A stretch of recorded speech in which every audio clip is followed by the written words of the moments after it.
email with people for a while and then you finally meet them.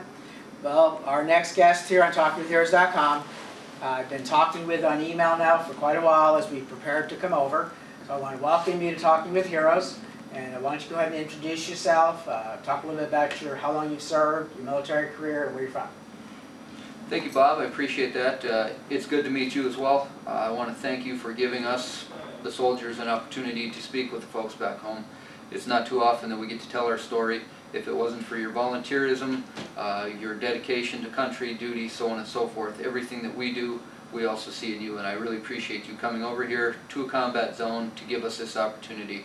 As you've seen in many of his segments beforehand, he is not afraid to get out and be amongst the action. You are exposed to as much or more danger as we are. So I appreciate you being here and the sacrifice that you make. It's an honor to do it. Okay, thank you. Why don't you introduce yourself now?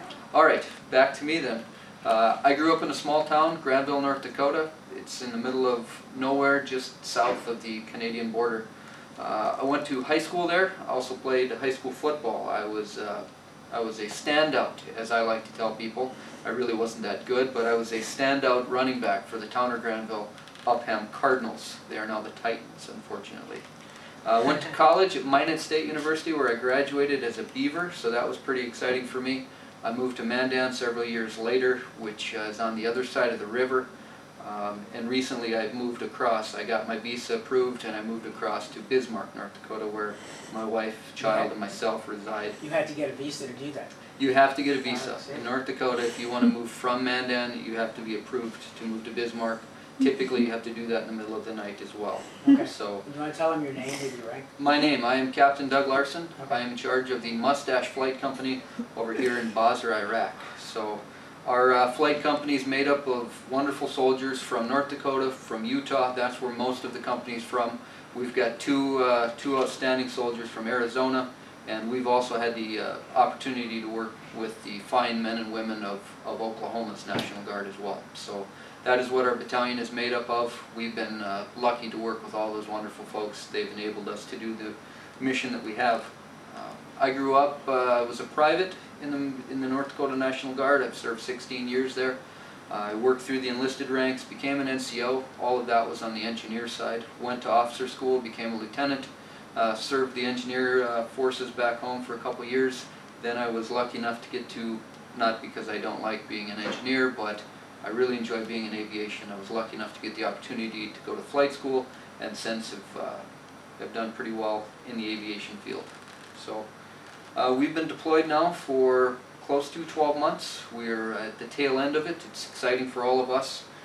We've been stationed over here in Basrah. If you don't have access to a map, we are on the southern and eastern corner of Iraq. We are right off of the Kuwaiti border and right next to the port. So kind of an exciting spot. As far as our mission goes, we have worked for the 1st ID for most of our deployment. We started off with the 34th Infantry Division out of Minnesota for the first month or so of our deployment, and then we've been attached to, or not attached to, but worked for the 1st Infantry Division. So that's the Big Red One. For those of you that follow that type of stuff, they're based out of Fort Riley, Kansas. A big portion of our job has been moving the VIPs around the battlefield. The Commanding General of the southern portion of Iraq, the Deputy General for Support and for Maneuver, both of those fine individuals, as well as Division Command Sergeant Major, has been our major business. So getting them around, getting them to important meetings, getting them circulated so that they can see the troops and see how the progress is going as we prepare to go from Operation Iraqi Freedom to Operation New Dawn. As you and I talked offline before, this is nothing new. This isn't something that magically is happening on the 1st of September as maybe is being talked about back home. This has been a transition that has been in the works for a vast number of years.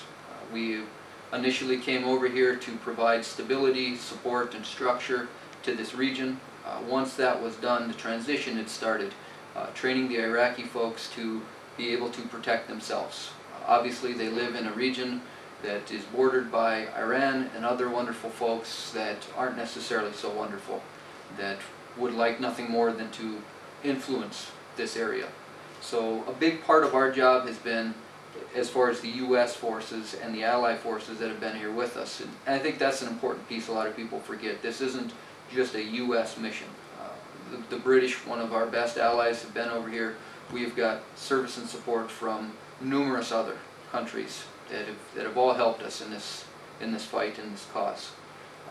We've been training the Iraqi folks to better be able to take over their country, and we just got the number 3 symbol, Bob. So I think we're having. Oh, okay. Well, yeah. Since we're on YouTube, what we're going to do is close this segment.